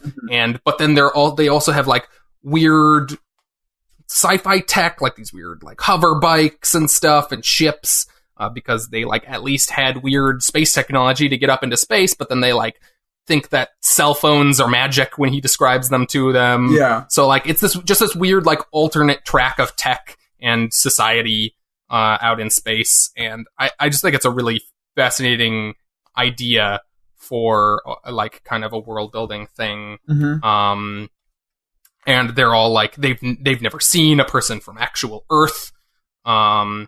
And I just always really love a good Warren Ellis action sequence, and this one doesn't disappoint in that regard. Oh, this is a great chase. Yeah, I loved it. Yeah, like, I am of the opinion that, like, no one scripts an action sequence in a comic book better than Warren Ellis. That's always, for me, the highlight. I mean, he writes fucking cool-ass dialogue also, but like for me, my favorite parts are always like when shit hits the fan and everybody's off running and fighting and stuff in his books. Like, it's just like, it's always this very clear, very choreographed kind of sequence of events in his action sequences in a way that, like, I find very satisfying. Definitely. Yeah. And this issue, other than, like, the beginning of it, is a lot of that. Yeah. So I'm assuming we will get more downtime in future issues, maybe. But yeah, this one is kind of like the basic setup and then a bunch of action of them escaping. So not a ton of like story content, quote unquote. It gives you an idea of like a lot of what the action beats are going to be, and I'm really pumped because the art just highlights all these things. I think it's great. It highlights the world. It highlights. Yeah, it's great. Yeah, I don't know that I would say like this is my favorite new Warren Ellis first issue. That I've read but I think it does have a bunch of promise. I think that future issues could definitely build on this in some really cool ways.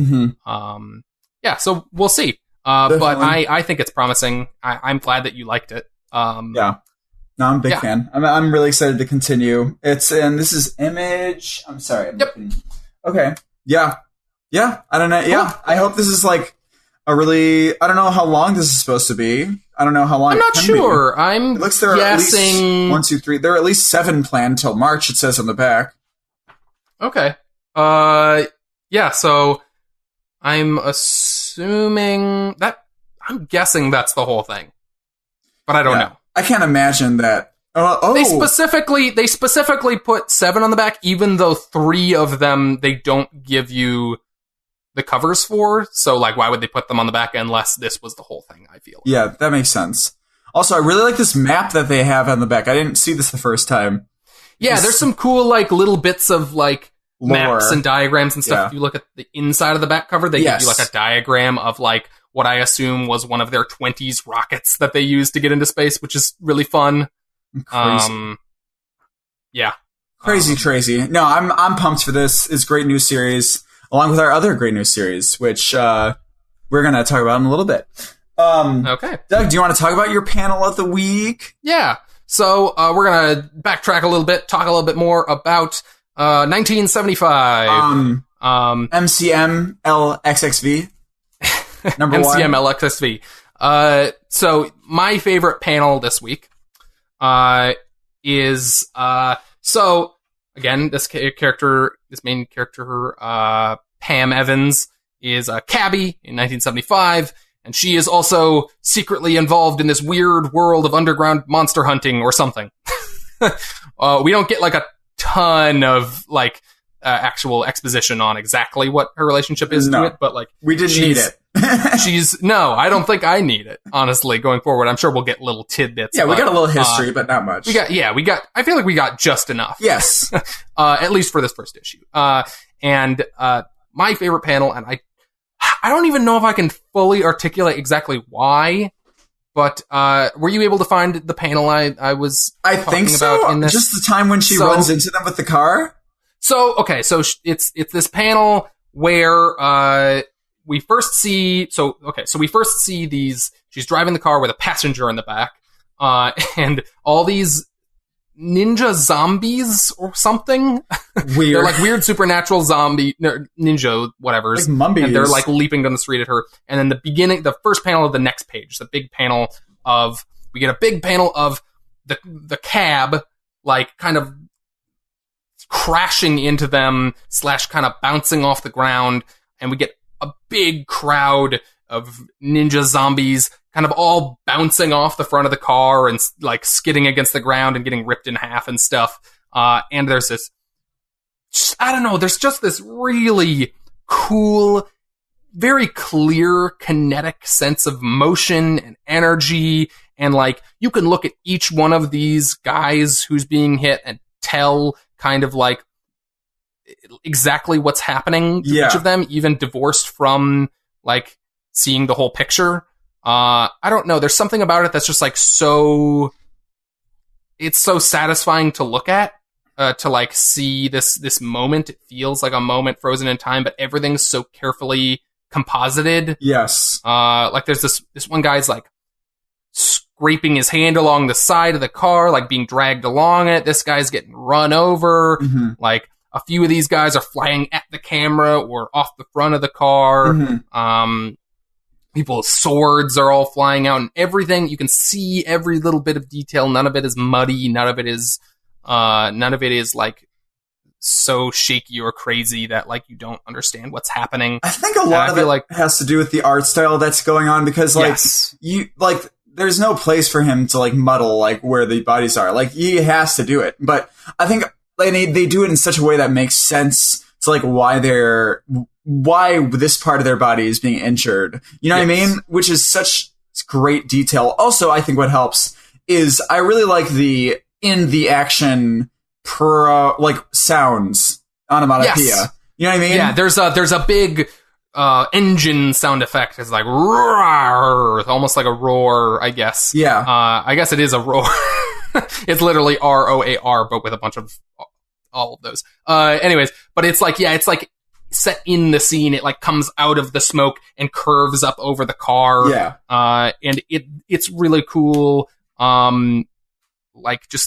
Really gives it this very physical feel. And yeah, I just feel like the compositing, the way in which everything is kind of like specifically and carefully placed in all of these action sequences in this book as a whole is so well done. Yeah. Like characters you can always, like, if you like look at the fucking next page. No, I know the full page thing. With the little vertical pictures of her fighting all the dudes. Oh, that one's awesome. But like, look at the page before that at the very bottom, like this crowd shot of them. Yeah. Look at how carefully all of them are placed exactly so that you can see almost all of every single one of these ninjas. Yeah. Like everything in this book is so carefully thought out and placed in such a way that you always know exactly what's happening. And I think that is just, it just shows a lot of care and detail was put into the art in this book. And I find it very satisfying. That was like, I think the art is seriously the standout in this book. Yeah. I do think that there's a lot going on in like the storytelling that is like capturing a very specific feel and tone and stuff that I think is really cool. But like just the art in this is just really, really strong and has a really great sense of sequential storytelling. Mm-hmm.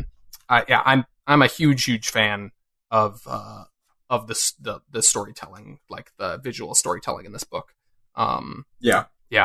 Also, I was talking about this with Samantha. I really appreciate when they draw women in such a way that they can be badasses and like really like kick ass, but you know, a lot of times they're either drawn sexily and they're badasses and they kick ass, or they're like huge, bulking, monster-looking women. This is just a girl who looks woman who looks muscular and looks like she can kick your ass, but she's not like a monster, drawn like a monster or anything. You know? In fact, in a lot of ways, she's like, she's a bigger girl. Like she's like not muscular in the sense that she looks like she's like She-Hulk or something. Exactly. She is a convincingly big looking woman. Realistic muscular, not steroids muscular. Yeah, and also like maybe even just a little bit of like she's like, I don't know, not like, I don't think she's like overweight necessarily, but like she's a big boned lady, you know, like she's just a big lady. Yes. In a way that like you never see that kind of body type in comic books, really. And it's very like, often. It's not like out there. They're not like saying like, oh, you know, this is the focus. It's not the focus. She just is that, which is the best part. Yes. You know what I mean? Yeah. Like I think the protagonist of this book is like really like visually refreshing in that like it's a very different kind of character than you usually see leading a comic book. And I think they do a really good job of like making her like feel both badass, and she does have like a sexual side. Oh yeah. But, like that's not, but like, and they make that work with like her visual, and they make her look like tough and badass and she can fight things. Mm-hmm. And it never feels, because I feel like a lot of times, especially with men writing badass women in comics, sometimes it can feel very over the top and forced in a way that makes them feel fake, you know? Not that. Like, I think this book is an exact example of like how you totally can do that. But I think sometimes men writing badass women try to overcompensate in a way that they don't need to. Yes. Like just make the fucking lady cool and tough. Mm-hmm. Like she doesn't need to be like a I don't know. It's like how Aquaman was in the Justice League movie. It's just like, stop trying to convince me how badass he is. Yeah. Just make him badass, I agree. you know? Yeah. And I feel like that's something that can happen a lot to badass women in comics. I think it's so well done Completely. here, and that she just is that. Mm-hmm. And they just take that as a given, and they just go forward with it and tell you a really cool, fun story with it. Yeah. I'm really excited. Also, I read that this is going to be like an ongoing that goes for like 30 or so issues, apparently. Wow. Huh. Interesting. Well, wait, no, never mind. I didn't read that about this. I didn't read that about this, actually. I lied. Yeah, because I remember that being in the back of Farmhand. That was in the back of Farmhand. Yes. Sorry. Okay. Yeah, I'm willing to bet this will be like, I don't know. I could see this going as long as they get the sales. Yeah, I mean, like, I feel like this could be a very good little mini. But also, I feel like it could go longer. I don't think this is going to go for 30 issues or whatever. I would be surprised. Hundreds. But I mean, maybe, I don't know, if they build up the universe and stuff in a way that like the end bits seem to kind of imply. Yeah. I think there's potential for that, but okay. Yeah. I think this book is super cool. I'm really happy that you picked it up, and I'm really glad I read it, because it fills a different hole too. It just feels like a different, like, it's a super different type of storytelling, like for comics specifically. Yeah, and it's surreal in a way that like other comics aren't, and isn't leaning really heavy into like look how crazy and trippy it is. It's just like weird stuff happens, and that's just how this world is. And that's why I feel like it's very Tarantino-esque, because in Tarantino movies they treat like crazy shit happening and it's just like another day on the job. Like in Pulp Fiction, they treat ultra violence as just like, okay, that's just how we work with things. Or like in Kill Bill, all that shit happens and it's just like, okay, that's a thing that happened, whatever. Like, I just feel like that's the vibe I get all the time. From Dusk Till Dawn, it's the same exact kind of thing. Yeah, I love that. I think it's a different, like, just storytelling style. Yeah, like you said, it's just great. This fucking gang fight at the end. Yeah, it's literally the two gangs that are fighting are, dude, I don't even know if I can describe what they are. Like, one of them is like a weird gang of soccer hooligans with like cleats that have a million sharp metal spikes in the bottom, and then they have like spear flags, and then the other gang is weird medieval scarecrow people. I don't even know what they are. I don't know, man. It's great. It's so strange. They have giant cleaver swords, and no one ever stops and goes like, this is a weird, surreal thing that's happening, you know? Yeah. It's not like some dimensional rift opened and brought these in from another dimension. It's just like, this is just a thing in this world. This is the world. And I love when, like, comics do that. Like, they just do weird shit like that, and it's just like, that's how the world is. Because they can do that in this medium, and they should take advantage of that. You know? Yeah, I think more than really any other medium, you can do weird stuff like that. It would feel really strange in a way that it wouldn't in a movie or a TV show or something. I'm a big fan. Large. Yep. Large fan. Okay, well, my panel of the week, which is more of a sequence, is in Superman. Okay. Wait, first I'll talk about my runner-up. Because last week, Quicksilver #5, the last of Saladin Ahmed's No Surrender follow-up, Avengers No Surrender, with Quicksilver, came out, and it was my favorite issue of that entire run. I've always been kind of playing with it, because I love the art completely, but the writing, like, was good and thematically relevant and interesting.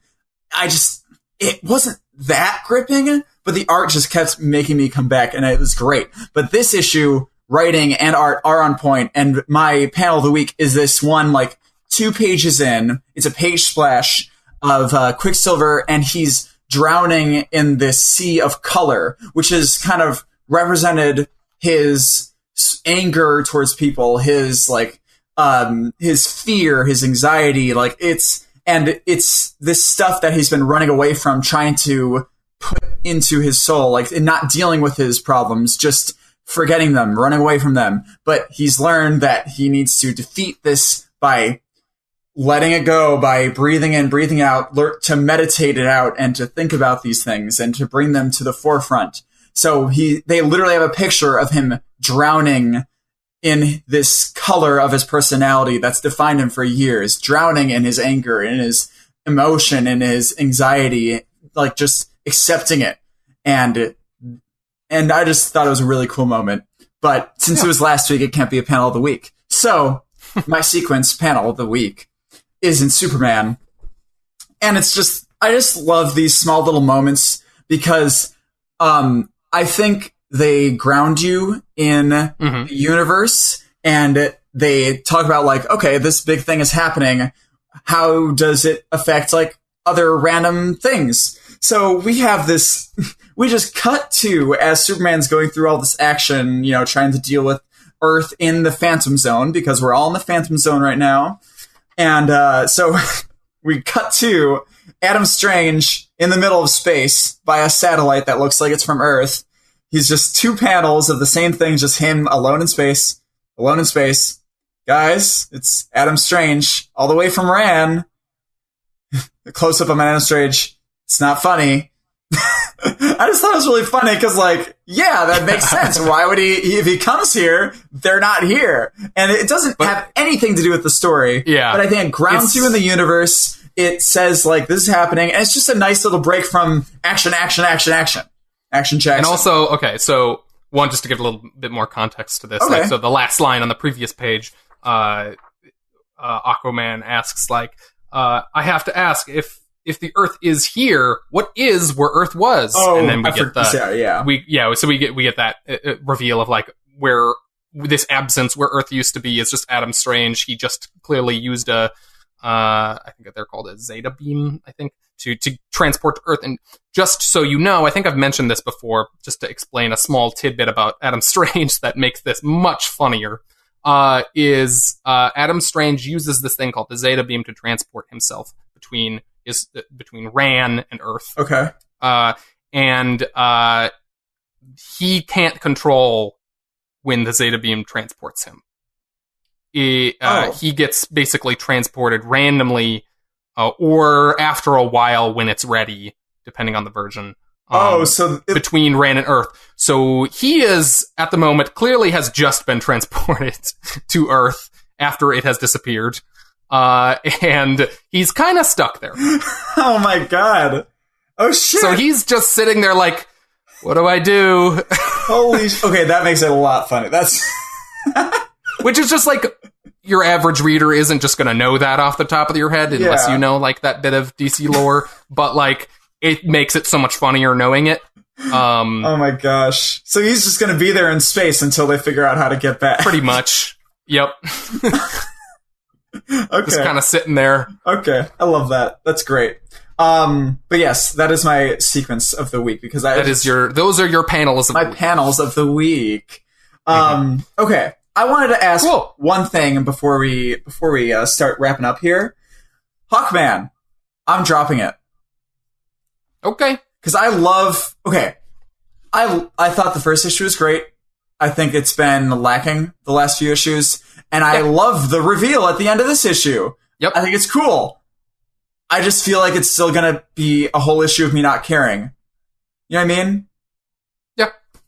I don't know. I think they've gotten really away from a lot of the character work and like kind of dealing with the mystery all that much. He's just kind of flying around doing random shit. Well, that whole issue and like was him fighting someone because of a misunderstanding. It is annoying. Yeah, and it's like, that's like, I want to learn more about the mystery. I don't want you to get caught up in all this weird bullshit where you have to like fight someone every time in order to learn the tiniest bit of information. And I get what they're doing, but I feel like this and the last issue could have all been one issue. Yeah. And we could have gotten a much more satisfying chunk of story. I think that this story is just like super decompressed in a way and like feels like a lot of filler. Yeah, that's decompressed in that sense. Like, I'll take decompressed storytelling where they're giving me little information, but it's like it's all going somewhere. It's all for a point. Yeah. But this doesn't seem like it's for a point, a lot of it.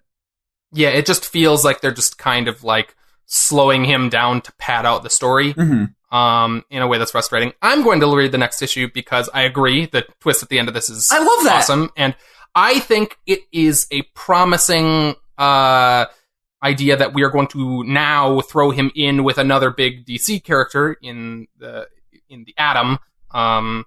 And I think we could potentially get a much more meaningful little story where they're interacting as opposed to pointless busy work.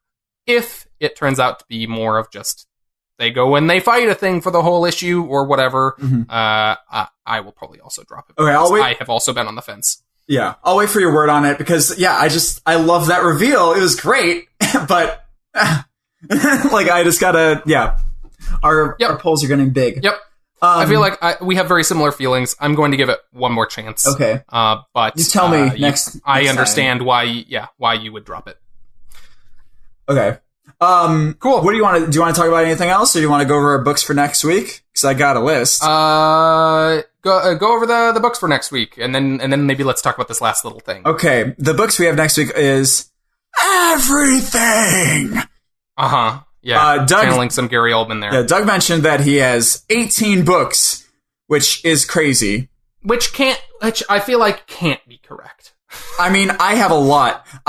So the books that we share are, we got Avengers, we got Black Hammer Age of Doom, we have Death or Glory, we have Ice Cream Man, we have Justice League, we have Mr. Miracle, I have Skyward, Venom, Immortal Hulk, I have Life of Captain Marvel, we have Pearl, and then we're wondering on whether to do Batman Damned, which I kind of want to do. I want to do it. I really want to read it.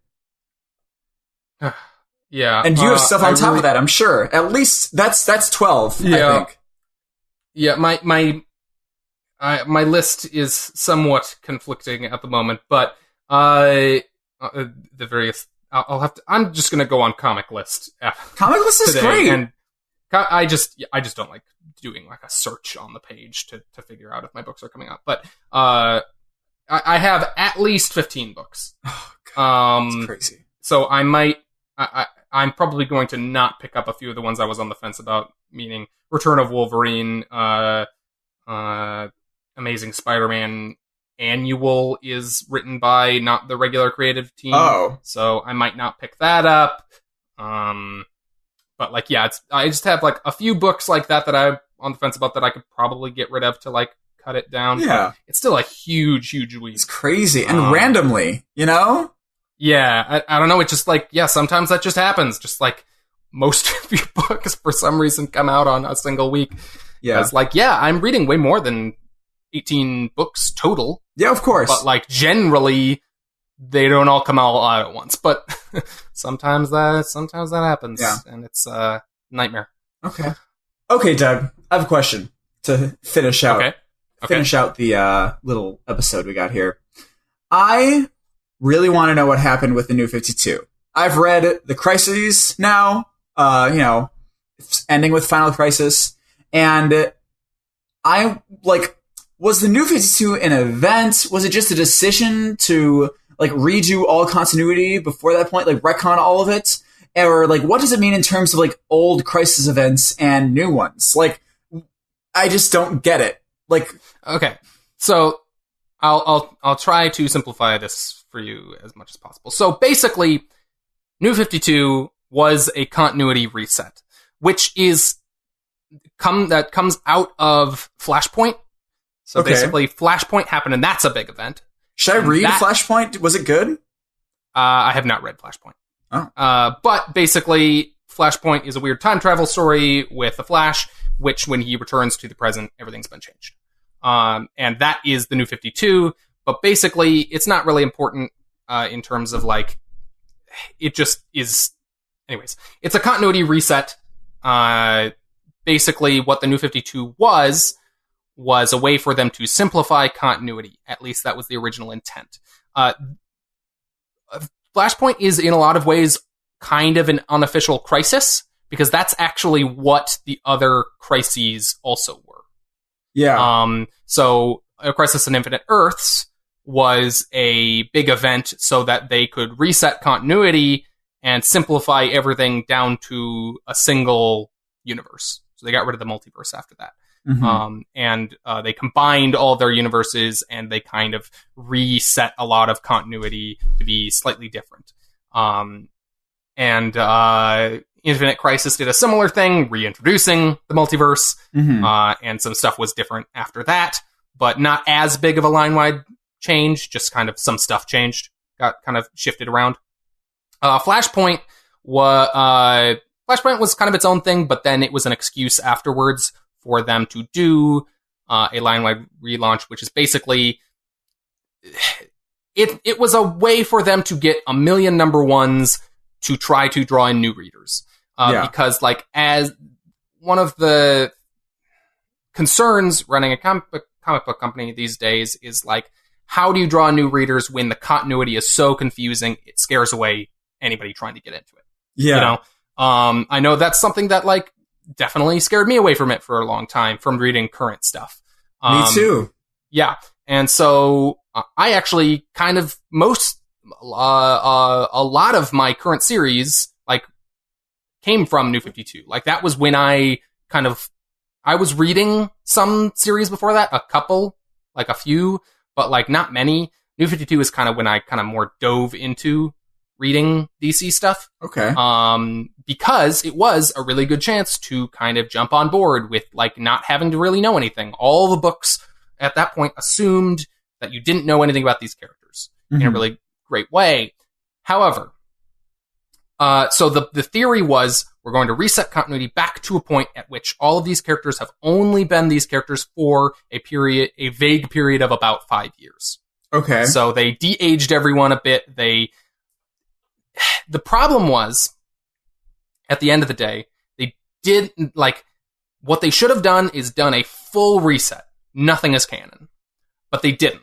They did a kind of soft reset where they said, like, I don't know, is anything canon? So they were aiming and Pascal. Then slowly, basically, they left it to each writer to kind of slowly they treated it like it was a mystery. Like, let's figure out what exactly is canon, and we'll hint at, like, what's canon. That's over time, dumb, because if you want to do something to get new readers, they're not going to be able to latch onto any of that mystery. No, it ultimately just made everything even more confusing, because not only can you not assume that any bit of stuff is not canon, like, you have to basically assume everything is canon. It basically is the reverse. You know, you have to assume everything is canon unless something specifically, like, says it isn't. Yeah. But also you can't really. Like, so it just made everything really, really confusing. Because what if someone just doesn't remember? Yeah, or it's just not referenced. And, like, and then they made a lot of weird changes to characters that just don't really make sense, and some frustrating changes to legacy characters, like after the New 52, Wally West had never been Flash. Dick Grayson was never Batman for a period. Like, pretty much any weird thing like that was basically erased from continuity. But then slowly over time, pretty much without fail, writers would write in and imply, like, in their books, that pretty much every, like, story beat that has happened basically in some form happened, but also some stuff didn't, and it just got really convoluted and confusing. Okay. So then, how does that relate to Rebirth then? Does that happen Rebirth was basically 4 years later, right? Rebirth was basically DC coming, like, realizing, okay, this has gotten really confusing, and also a lot of these characters have, like, gotten reinvented in a way that has, like, kind of brought them away from their core, like, the kind of core concept of them. Basically, the idea of Rebirth is, okay, we're kind of going back to old continuity. It wasn't a hard continuity. It wasn't that kind of reset in any way. It was just basically like them being like, you know what? Everything happened. In a lot of ways, and kind of bringing a lot of characters back to kind of, like, their original conceits. Like, they brought back things like, in a way that I expressed frustration about, they brought back, quote, original Wally West. I don't know why they didn't just have current Wally West remember that stuff. I feel like that makes it more confusing, but they did a lot of stuff like that, where they they brought back old elements of old continuity. They like that's basically it. Like, they brought back old continuity Superman because new Superman, the new 52 version of Superman was much like more angsty and I don't know, dark, whatever. Yeah. Okay. Which basically, that's a weird thing because basically that came from in New 52, one of the launch books was Grant Morrison writing a flashback series about the early days of Superman. Is that All-Star? No, it was just I believe that was just Action Comics. Okay. That was what Action Comics was at the time. It just flashed back to But he wrote All-Star Superman too, right? And that was supposed to be really good. That's really good. That's really good. That's one of the best Superman stories. But basically he wrote it about teenage Superman, and teenage Superman is a bit more kind of like teenagery and angsty and stuff. Yeah. And nobody else knew what to do with Superman other than do the same thing, even though they were writing an adult current continuity Superman. It's annoying. And so he just felt like this weird angsty kid, even in the current books. And I was very frustrating. Anyways, so they brought back pre-New 52 Superman and then like merged their memories. It's very confusing. Wow. Anyways, at the end of the day, Rebirth kind of basically erased the fact that we reset continuity ever. Okay. So in a subtle kind of way. So with this like new but not so new continuity, has there been a multiversal crisis? Have these multiversal crises happened? I mean, basically, yeah, everything has basically happened. As far as I understand, kind of, like, Rebirth stuff has, like, hinted at a lot of that stuff, like, being canon, or outright said. So, I mean, the crises are always a weird thing, because the crises are kind of continuity resets in a lot of ways. So, like, it's hard to call them canon, but, like, I mean, they all happened. They just, everything went forward differently after. Has there been, like, just because I don't know, has there been a big event in that light at all since, like, Final Crisis? I mean, like, other than Flashpoint, I guess. I mean, Dark Knight's Metal was kind of like an event in that vein, but it didn't really, like, change stuff in that way. Yeah, it seemed like more of a big bad, and they just dealt with it. It didn't, like, change the status quo. Yeah, there hasn't really been an event kind of like that. Multiversity was kind of like the closest thing to a crisis. It's very crisis-inspired. But that was pre-Rebirth. So, yeah, I mean, that's probably the closest things in since New 52. Do you think they're going to do another one at some point? Oh, I'm sure they will. Yeah. How many years do you give them? Who do you think will write it? That's such a weird question. Let's get Tom King writing an actual crisis. Let's do that. Yeah. I mean, I can see them, since Jeff Johns is writing more. I mean, yeah. I mean, I feel like that'd be retreading a little bit of ground for him because he wrote Infinite Crisis. Yeah, I can feel that. Never mind. Tom King would be a great choice. I'm really excited for the day, because it's going to happen when Marvel gives Donny Cates the reins for a huge fucking event. Yeah. I really hope that happens. Him and Jeff Shaw. Yeah. I mean, I feel like, if anything, like Guardians of the Galaxy seems to be them kind of like further pushing him as like a core writer there. So I would be surprised if we didn't get like a big line-wide event like that from him at some point. Okay. Okay. Yeah. Well, I'm glad we went over that, because that's always been a weird thing with me, because I always thought like New 52 is just such a weird, random... It's very strange and very confusing and hard to describe, other than like, they just... It was a way for them to get a line-wide relaunch of all number ones. It was technically a continuity reset, although that isn't... It really just confused continuity, is all it did. Okay. Good to know. Also, Tim Drake was never Robin. Uh-oh. Also, he was always Red Robin. Why would he choose that name without... Because he wanted to be different. I'm red. Screw Batman. Sorry. Yeah, it's just like it was full of weird stuff like that. That's just like, but why would you do that? Yeah. Like, other than to change it. Huh. You know? I don't know. Weird. Okay, well, thanks everyone for, I think that's going to do it. Right, Doug? Do you have anything else? Nope. That's about it for me. Cool. Those are old 52s now. If you made it this far, thank you so much for listening. We're a new podcast, so the absolute biggest thing you can do for us, if you like the show, is give us a star rating or a review. I mean, it is the absolute biggest thing they can do if they don't like it, too. Yep. Okay. Mm-hmm. But if you enjoyed what you heard, let someone know about us with your mouth or with your mouse.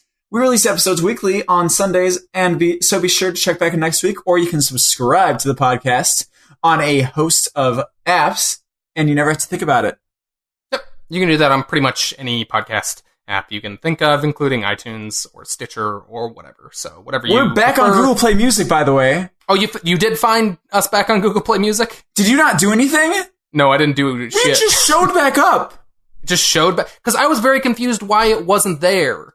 Yeah. Because, there was no reason it shouldn't have been showing up. So it is just on there now. Yeah, it's just there. All the episodes are just there. Our regular artwork is there. It's really fucking weird. Strange. It must have been some kind of weird Libsyn mess up or I don't know. But anyways, that's cool.